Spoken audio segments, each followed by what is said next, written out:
আলাইকুম আসসালামু আলাইকুম ভিউস। এই যে এখানে পোলাও রান্না হচ্ছে, আমি পোলাও রান্না করতেছি, আপনাদেরকে দেখাচ্ছি। এখানে পানি গরম এখানে দেওয়া হয়েছে, এখানে ময় মশলা দিয়ে, এখানে তেজপাতা আছে, পেঁয়াজ আছে, তারপরে বড় এলাচ, ছোটো এলাচ, ডালচিনি, এই সব ধরনের লং, সব ধরনের মশলা এখানে দিয়ে আর কি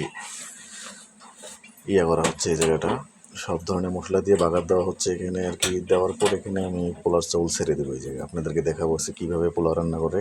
অবশ্যই আপনারা শিখবেন, আমি যতটুকু জানি অতটুকু আপনাদেরকে শেখাবো। এই দেখেন, পানিটা পুরোপুরি গরম হতে হবে। আর পোলার 1 কেজি চাউলে আপনার পানি দিতে হবে হলো 8 পোয়া। 1 পোয়া পানি, 1 পোয়া চাউলে 2 পোয়া পানি দিবেন। তো আমি ছাড়বো, দেখতে থাকুন। বিসমিল্লাহ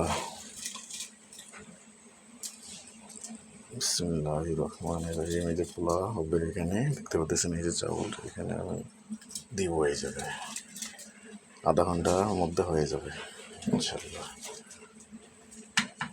দেখতে থাকুন। এইভাবে আপনারা সবাই পোলা রান্না করবেন। এইভাবে আমরা পোলা রান্না করি। অবশ্যই আপনারা এটা শিখে গেছেন।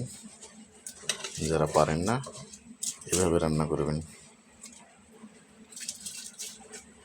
তো সবাই ভালো থাকবেন, সুস্থ থাকবেন, আর চেষ্টা করবেন এভাবে রান্না করার। আমি আজকে শিখাইলাম এতটুকু। আল্লাহ হাফিজ।